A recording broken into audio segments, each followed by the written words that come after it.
asked me, why do we have... And Danny, I got a mic coming right to you. Thank you, Governor. Thanks for being here. People ask me, why do we in Southside, what do we have? We don't have a transportation problem like they have in Northern Virginia or in Tidewater. But I think that one of the things you have to realize is currently when you go fill up your car full of gas, you pay 17.5 cents a gallon gas tax. That gas tax goes into the Transportation Trust Fund, and that money goes to a different district such as the Lynchburg district that we're in. That money is allocated on the number of lane miles. The fellow who sits in front of me on the House floor represents Northern Virginia. He tells me that they have more traffic on residential streets in Northern Virginia than we do on 58. Now the problem is and there has been a bill each year to change the transportation formula to base it from lane miles to base it on congestion. If that ever happens, we screwed. And we will be that way forever. We will never get the money to do any of the projects we hear. So we have, the South Side people, the rural people, have a vested interest in making sure that Northern Virginia, and really for Tidewater, they get what they need, because it is incumbent upon us to help them succeed.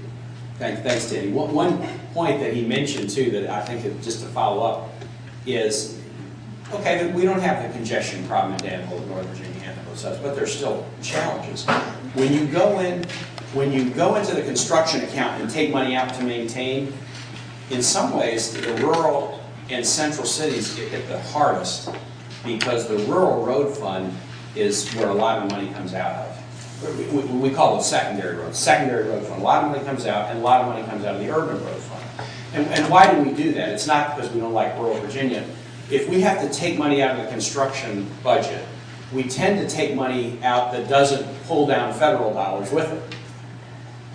So interstates will pull down a lot of federal dollars. So we will leave the money in for interstates, because then we can get federal dollars back. Because we are paying federal gas tax, we want to get our share of those monies. So we tend to reduce pieces of the construction account where we're not drawing down federal dollars. One example, the unpaved road fund. That's a portion of what we do in the construction account, taking roads that are unpaved and making them paved. If we do my plan, the unpaved road fund will increase. It will be 235% larger than what it is if we don't. Because by saving that maintenance budget and not pulling money out of construction, we leave the money in the unpaved road fund. And so there is a vested interest. And Danny points it out. Every year, the Northern Virginia and Hampton Roads guys say, hey, we're getting to be 50, 55, 60% of the legislature. Maybe what we need to do is just change all the formulas around and get more money in our regions. And that would, I'm very much against that. I'm very much against that. But that is always a thing. Other questions, concerns? Oh, yeah, please. And Mike will come right down to you.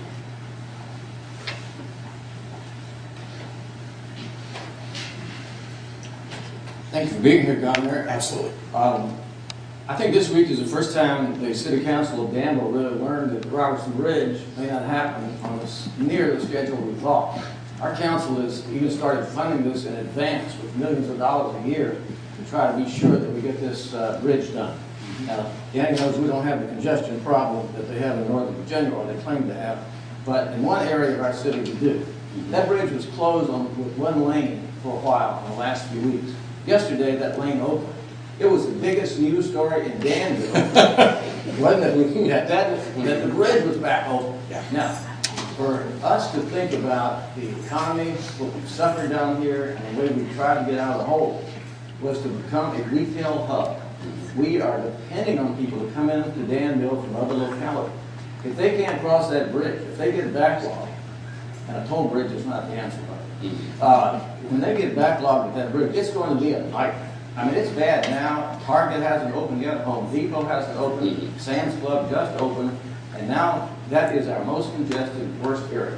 When we're trying to get Danville out of the hole, we didn't dig this hole, but we were in it when tobacco left us and textiles left us. So getting jobs here was to have manufacturing jobs as well as a retail hub strategy. So we feel like we lived up their end of the deal. And I'm not selling it. I can't answer how you're going to get the money. But that dot should turn from orange to green. Right. And I don't care how much money you have, that bridge needs to be fixed. We're willing to put our part of the money up, I think the state should too. I'm going to go drive that bridge before I leave to go to my next event, because I've been reading about it. Just been repaired. Yeah, so I want to make sure, I know it's a very important priority. Please, consent. This is always tough, the mic, the questions bounce around the room. He just likes to make me run. Okay, good evening. I realized in this morning's paper, there was an article about 500 jobs is going to be going to Lynchburg that Arriva. pay, Yeah, or the that Arriva, pays right. between $600,000 and $700,000 per 60 year. to 70,000. Right.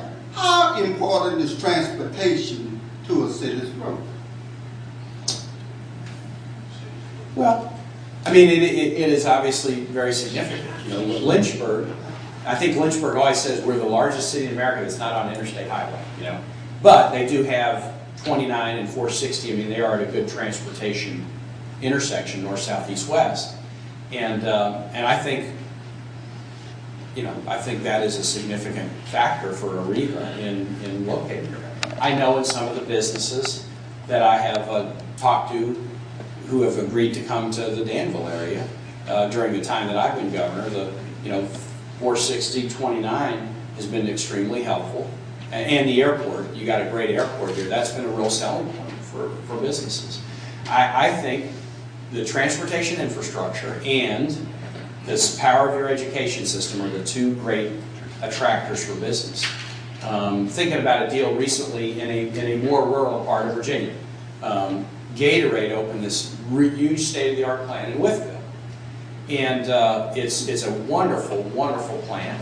But we had to put money into road improvement, and we had to put rail access money into that plant to get them to come. If we had not had the money to put on the table, they weren't going to be here. And we're working, I could just think in my head of projects we're working on right now in this area. I'm looking at Center Reynolds. There's one we're working on, we know well, over in the Martinsville-Patrick area, where if we get it, it will be because we have been able to find some money for some transportation improvements to serve the area. Please, Paul.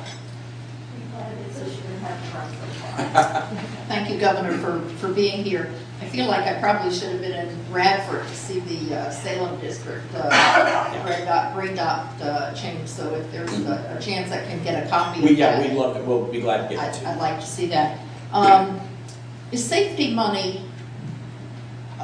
That's a separate pot, but is that a subdivision of maintenance, or is that a whole separate category?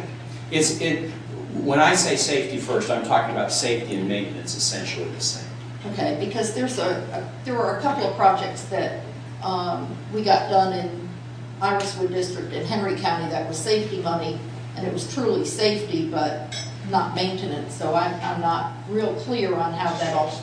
Subset of maintenance. Now there is in the construction budget the unpaved road fund. I mean, you could say that's safety money, taking unpaved roads and converting them to paved. So the budgets really are maintenance budget and construction budget. Okay, and safety is a subset of that. Mm-hmm. Overall, I'm looking at something beyond that. Whether and I'd like to know if the state can offer any tax rebate, as the federal government did, on hybrids and other fuel-efficient vehicles, because I think part of that, the whole thing is fuel efficiency, right, and energy efficiency.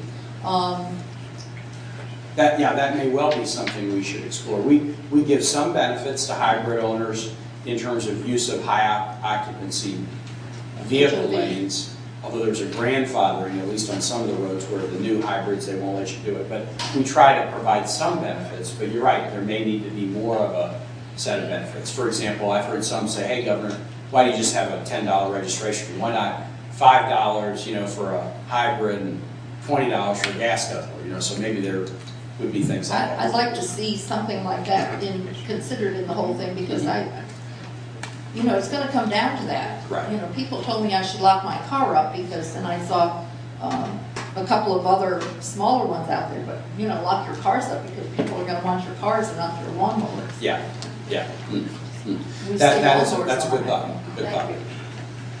Other questions? Please. My question is with regard to opportunity cost. Initially, you talked about how we try to attract business to our area, but because of, we have to make sure we meet the transportation needs. Do we keep up with how many businesses, industries we are not able to secure because we're unable to meet their transportation needs? And if so, is that quantified, and are we able to use that to show how, if we were successful in getting them here, it would ease some of the burden on, let's say, the communities in Northern Virginia, as well as other areas that provide resistance for South Side and Southwest? Very good question. I can't answer. The answer is the VEBP, our Economic Development Agency, I know keeps that information. I haven't tabulated it, so I don't have a statistic I can give you. I do know that in economic development deals I've been involved with for 2.5 years, we have lost some on transportation. And there are others that we've gotten that had we not put money into transportation, we would not have gotten. So, but quantifying, we've definitely lost some in Northern Virginia over the congestion issue. Absolutely. And what we're seeing, interestingly, in the port right now, in Hampton Roads, is the port's competition, largely Charleston and Savannah, they tend to compete against Hampton Roads now on, okay, their port's good, but the road and rail into and out of it are bad. We really can get freight in and out of the port a lot easier than they can.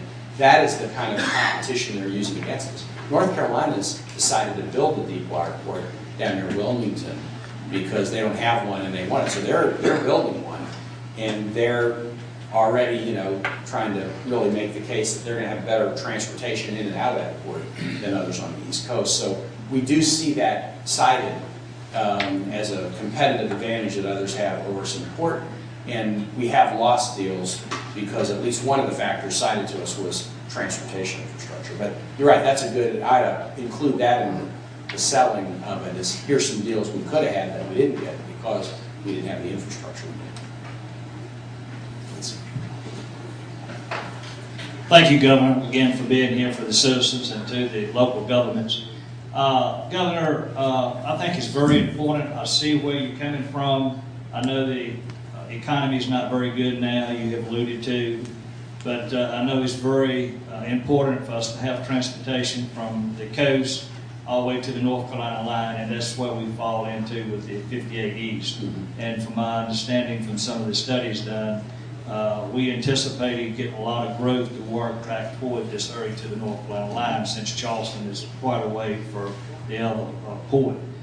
But in Pennsylvania County being 983 square miles, we are a rural area the size of Rhode Island, so it's very, very critical that we get those rural Is Pennsylvania funds. the largest, or is it Augusta? I know you guys have. It's the largest geographically. It's the size of Rhode Island, 983 square miles. And believe me, Sheriff Taylor's here today. It's very difficult, and we're seeing a really hard time in our gas because they have so far to travel. Yep. But our rural roads are really important to our south side area. And in saying that, I want to finish with this, and I'm glad that Pierce Holmes, Secretary of Transportation, is here, and Mr. Tim Wiles from Lynchburg. But we have a lot of work. Now, former Governor Warner, he set the pace, and the local officials get a chart of the projects on time. But we still have a lot of problems and a lot of waste of money in our local area. And especially with Lynchburg, I see it all the time. We have a lot of waste of money. And I think it would be very valuable for the governor to have a task force to work with the Department of Transportation and look at ways that you can cut. And this justifies when you make increases. Look, we have found this X amount of money here. And I think, we do that in our household every day. And I think this is something former Governor Warner started, but I think it needs to pick the baggage up and keep moving with it and review these departments and these districts and where this money is going and what's being wasted. There's a lot of money. I got a call today before I came. And we need a lot of house cleaning needs to be done. Let me talk a little bit about cuts and waste and efficiency. I think I'm very glad you asked that question. Because it is the case that we have to wake up every day and look for more efficiencies. We need to. And so I would never stand here and say, well, we've cut everything we can. We've got to have that culture of continually cutting. But let me tell you what we've done in the 2.5 years that I've been cutting. We just cut, in October, I had to cut $300 million out of the state budget because of slowing revenues. Then I had to come back in February and cut another $1.4 billion out of the state budget because of slowing revenues, working in tandem with the legislature. So on the revenue side, now this is not the transportation budget, this is just the overall budget of the state and general fund. But because of the same conditions that are affecting people and businesses, we have gone back into every department of state government and made some significant reductions. On the tax side, I'd rather cut taxes than raise them. I got rid of the estate tax in my first year in office by brokering a deal between the two houses to do that. That had long been something that small business and farmers had asked us to do. And then the second year, the legislature worked with me to change the income tax. We took 1/10 of Virginians off the income tax. It was the lowest earning 1/10, 140,000 people.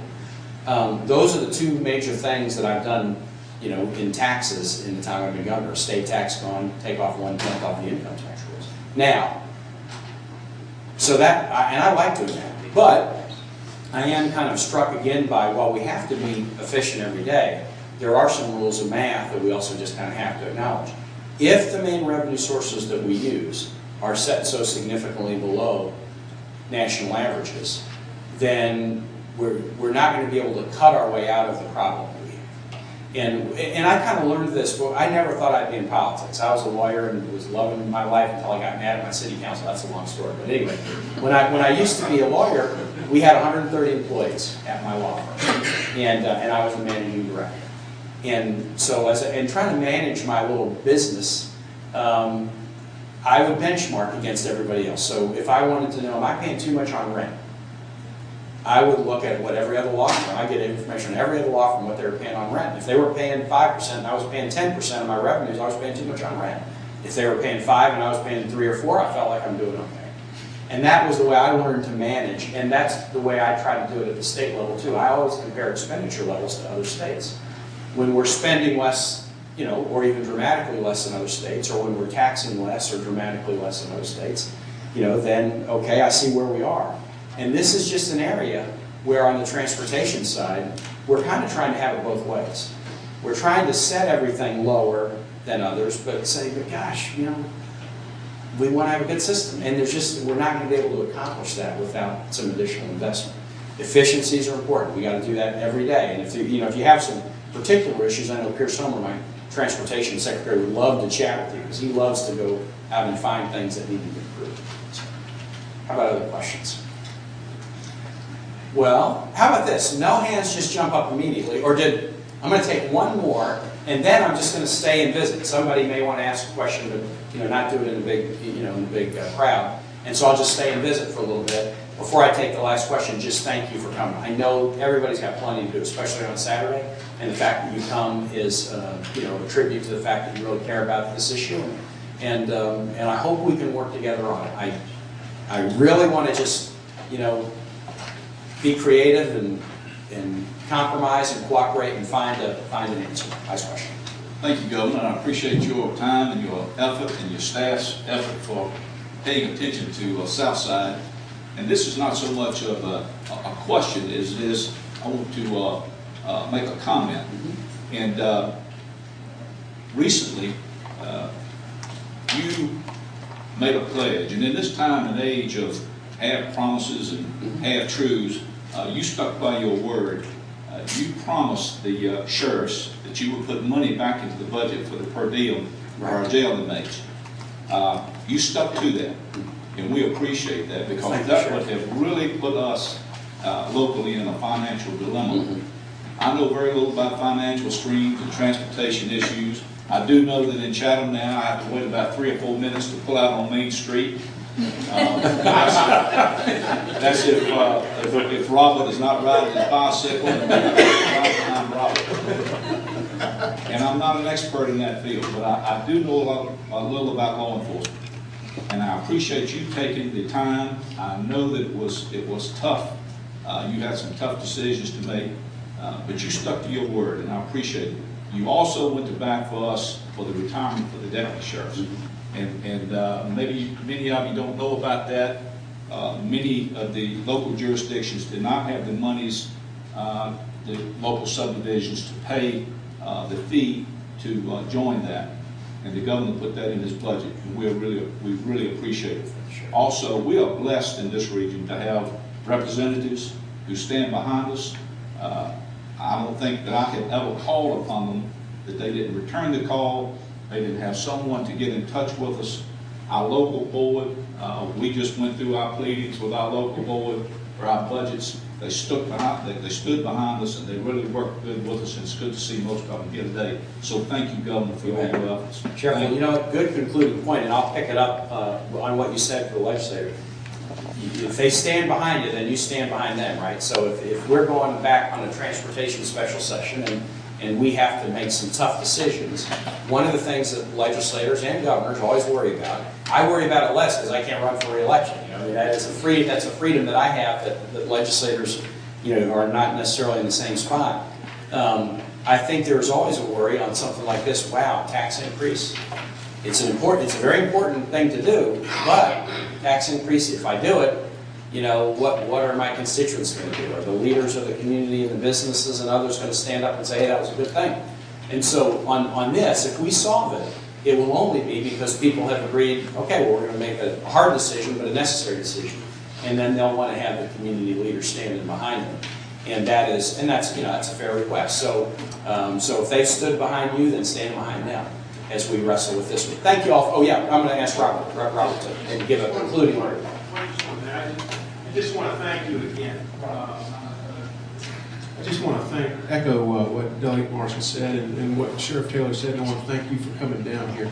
It's a Saturday for all of us. It's a Saturday for you as well. And one of the things that was in our paper this morning, I don't know if you saw it, but we have 2 of our girls softball teams in the county are in the state finals. Oh, that's great. So it's a big day. But I do want to thank you. This is a challenging subject, and we spent a lot of time on it last session, and I was sorry that we were not able to solve it last session. I, for myself, appreciate your going through and taking the time to show us the method by which you reached it, because it makes sense. I may not agree with all of it, but I see how you've reached your conclusions in your proposal, and I appreciate that. I appreciate the fact that you have taken proposals from last year that were tested and tried, and with the hope that they will be accepted in some form this time. I have, for myself, I like the regional idea, although I like the statewide funding, and to some extent that's wanting to have your cake and eat it too, and I understand that, but so often in politics that's sort of what we do.